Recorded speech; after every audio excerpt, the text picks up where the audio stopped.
Hello hello, j'espère que vous allez bien.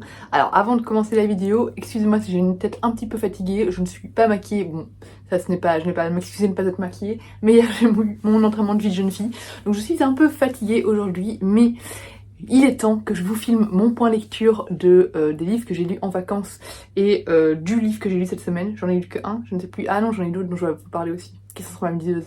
Bref, il était temps que je vous fasse un point lecture. Et voilà, et si je le fais pas maintenant, je vais jamais le faire, je le sens, et il est temps que je range mes livres aussi.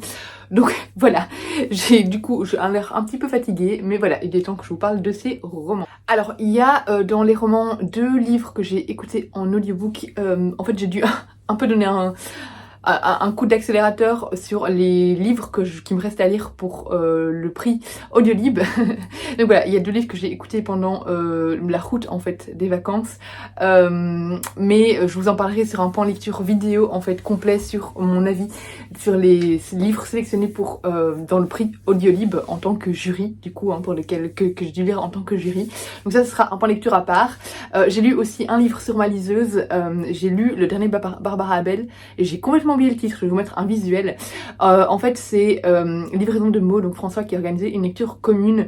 J'ai décidé de m'inscrire en sachant que du coup je partais en vacances, donc voilà, je l'ai vite pris le livre sur ma liseuse parce que j'ai pas eu le temps d'aller l'acheter en magasin et du coup on l'a lu ensemble et j'ai adoré. C'est Barbara Abel dans toute sa splendeur avec un livre noir, un roman vraiment très sombre dans lequel on suit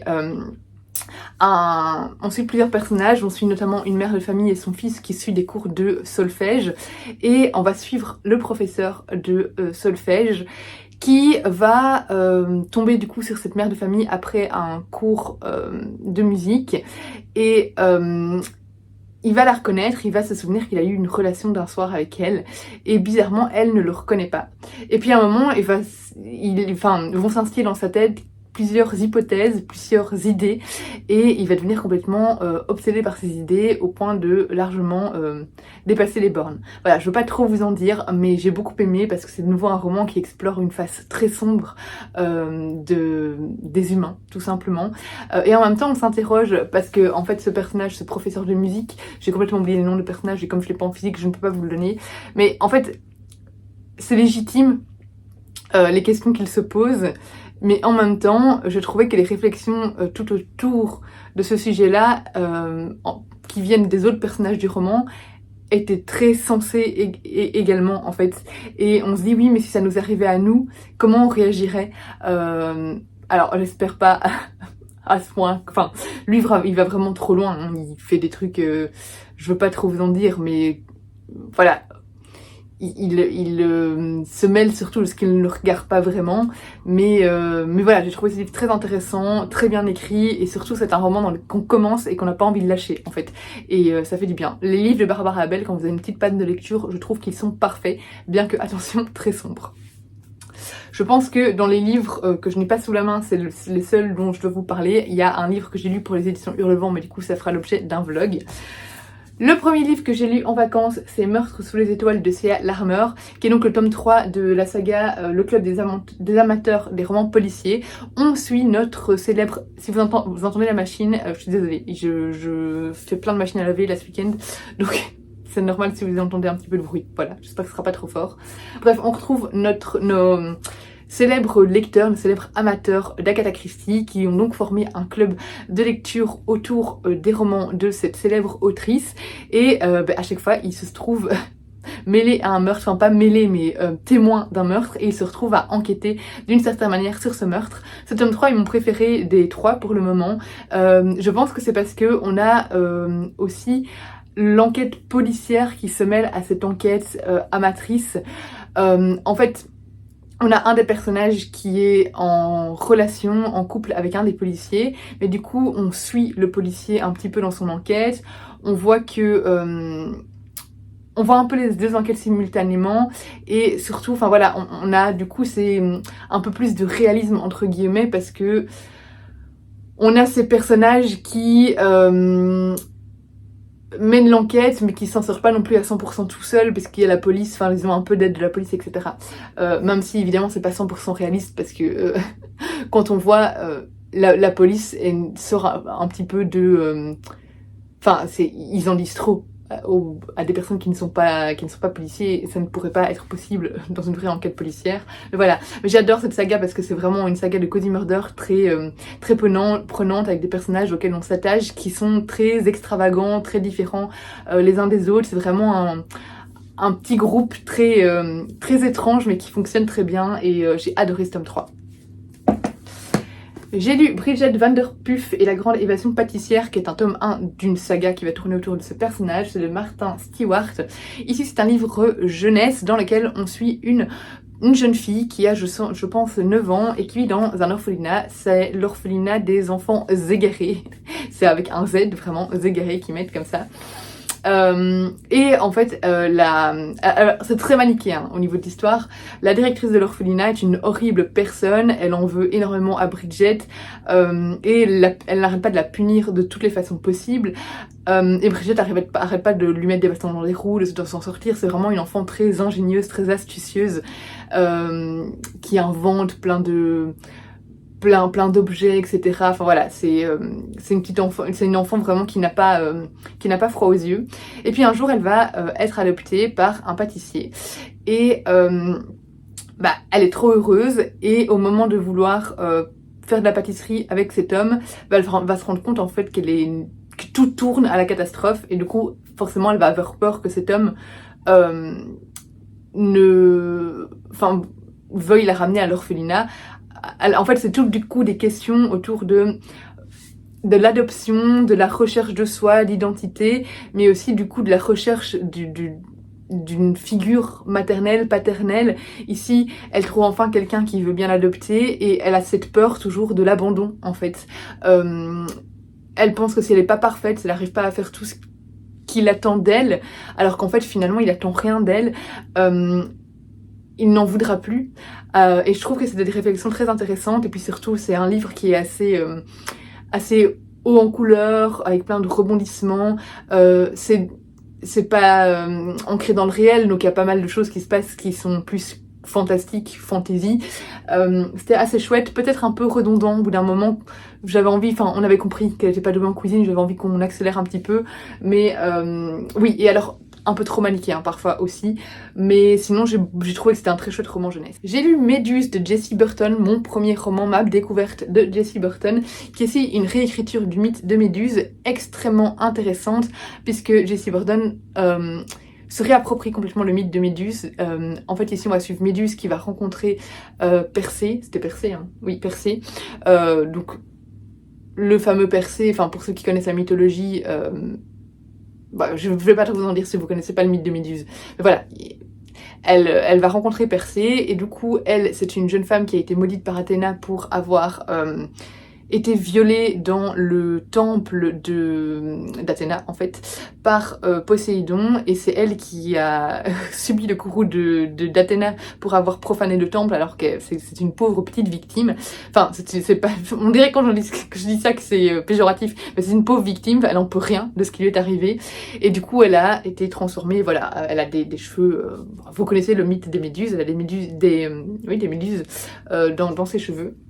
Et elle a surtout la malédiction de transformer quiconque, n'importe quel homme qui croiserait son regard. Et du coup, forcément, quand elle rencontre Persée, elle se cache, et elle ne veut pas qu'il la voie, et donc ils commencent à avoir des discussions, voilà, où ils ne se voient pas l'un l'autre, mais où ils commencent à se confier, voilà, ils deviennent vraiment des confidents.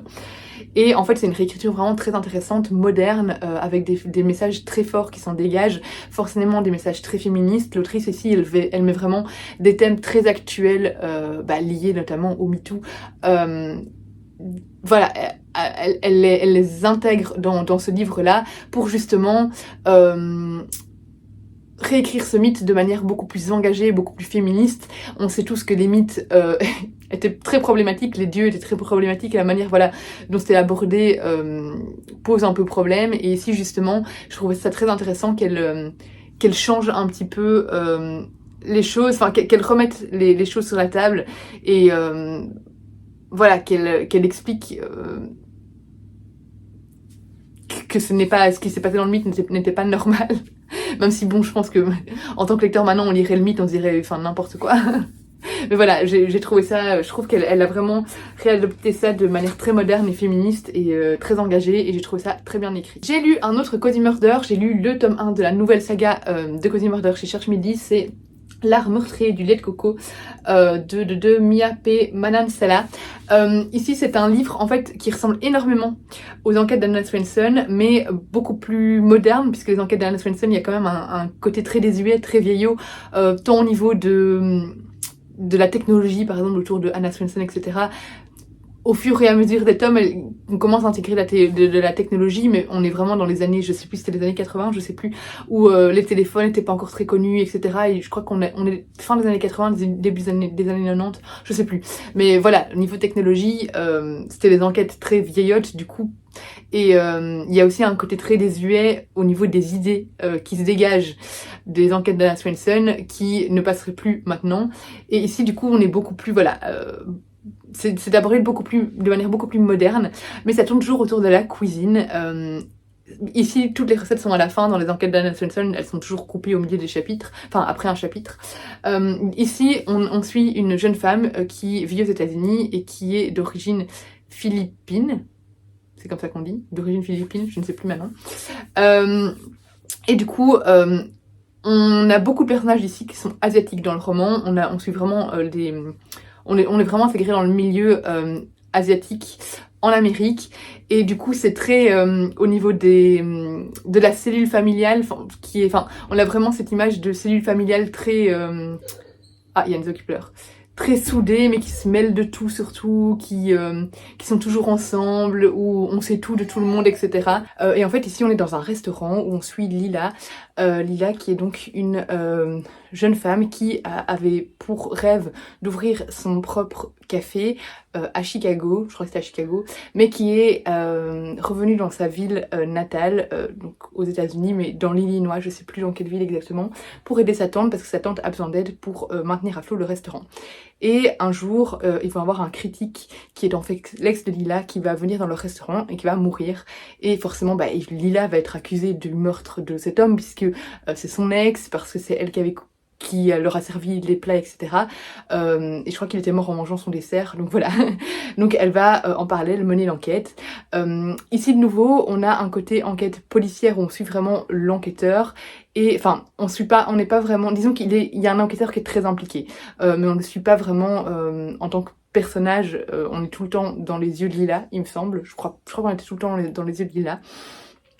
Mais on a cet enquêteur qui interroge Lila, qui n'aime pas trop que Lila tente de mener l'enquête par elle-même, etc.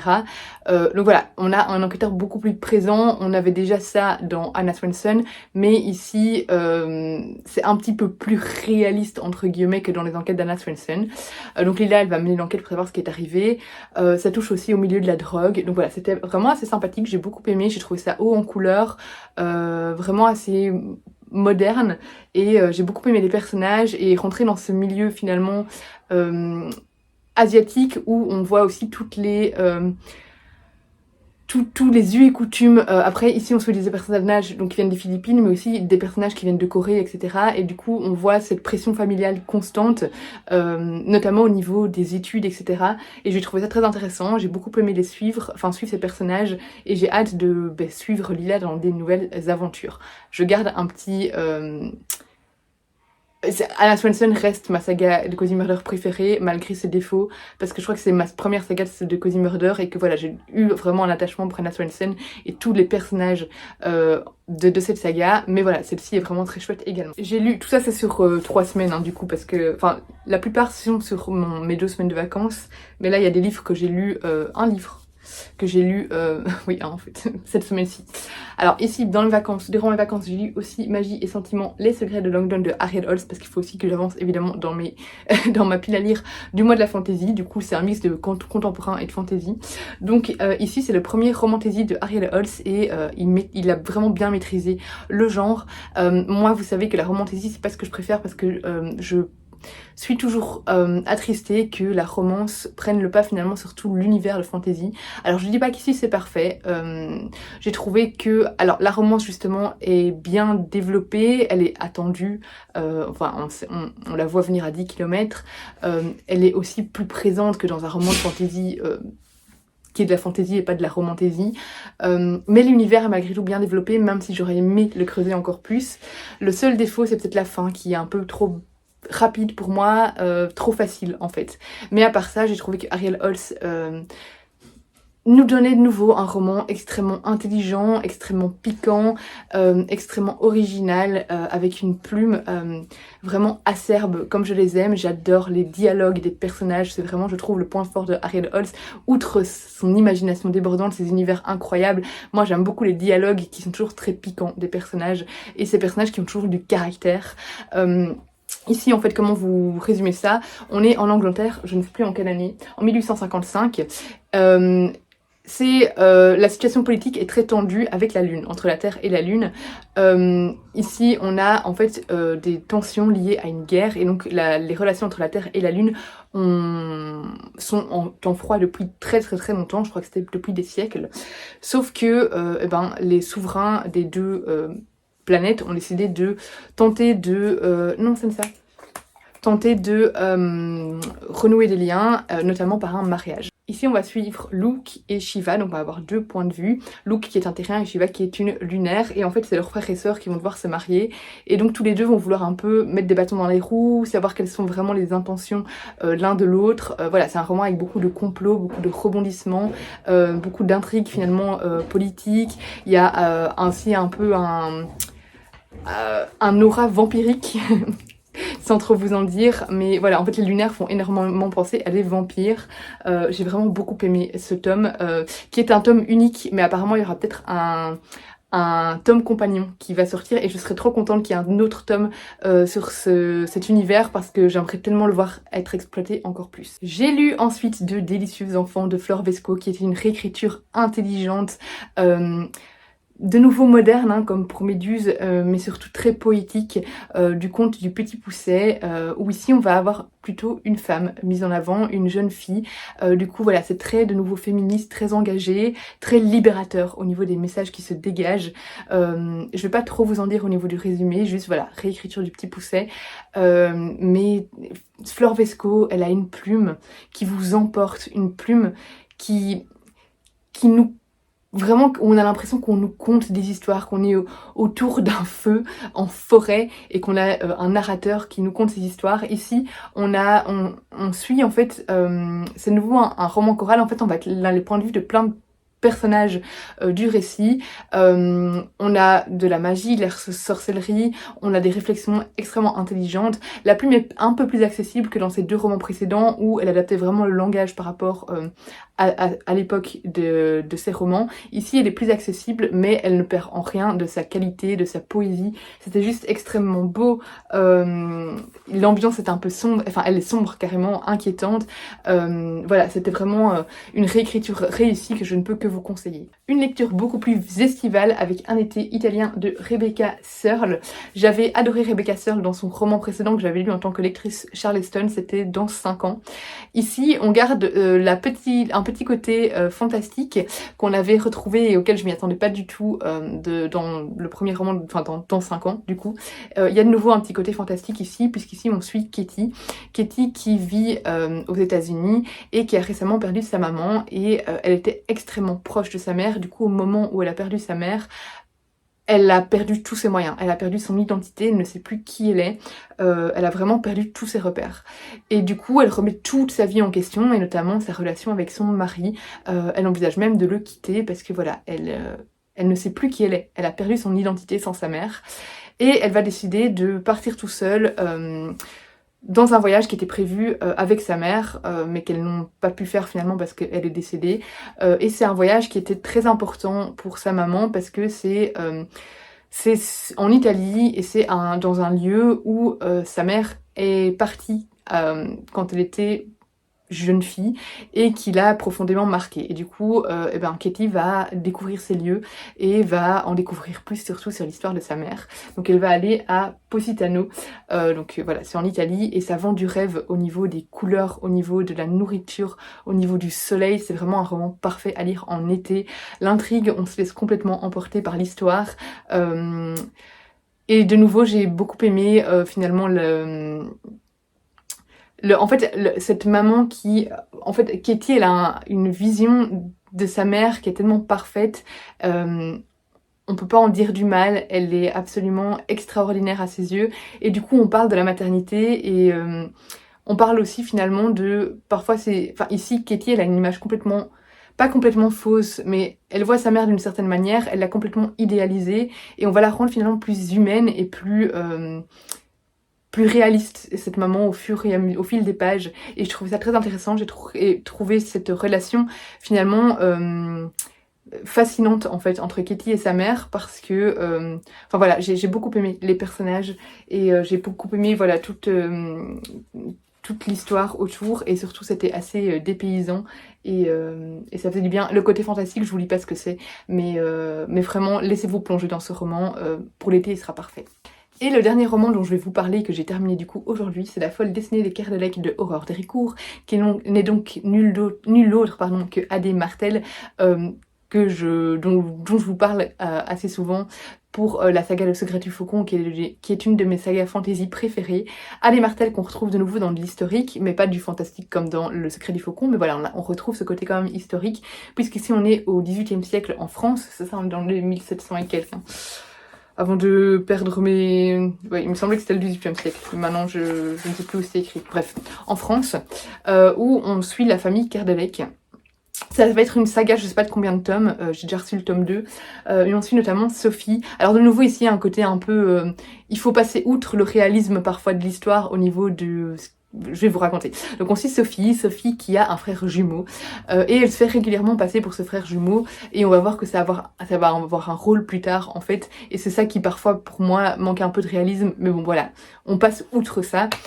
Mais du coup voilà, on suit Sophie qui est la deuxième fille d'une famille avec plusieurs enfants, une famille noble, qui, on apprend très vite, enfin qui est une famille noble mais pas extrêmement riche.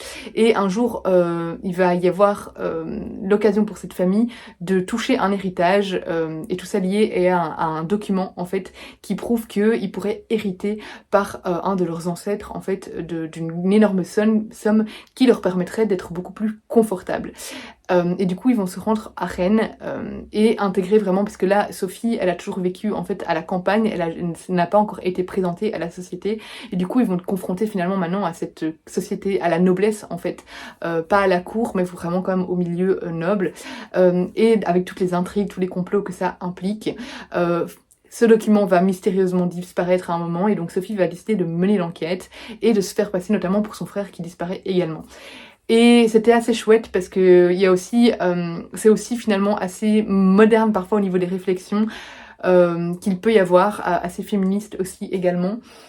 Sophie, c'est un personnage vraiment qui a beaucoup de choses à apprendre, qui a des défauts et elle les assume, elle n'hésite pas à se remettre en question, elle a un fort caractère, elle a une relation à la base très conflictuelle avec sa famille et je trouve que avec certains membres de sa famille, ça évolue d'une belle manière en fait au fur et à mesure du roman. Et puis enfin voilà, on voyage vraiment dans le temps en Bretagne et j'ai beaucoup aimé ce tome 1 et j'ai hâte de voir ce que A.D. Martel nous réserve pour la suite parce qu'ici on est laissé un peu en suspens. Mais ça tombe bien, j'ai déjà le tome 2. Je vous laisse ici du coup pour ce point lecture, j'espère qu'il vous aura plu. N'hésitez pas à me dire si certains livres vous tentent ou si vous en avez déjà lu certains. Je vous fais des gros bisous et je vous dis à bientôt pour une prochaine vidéo.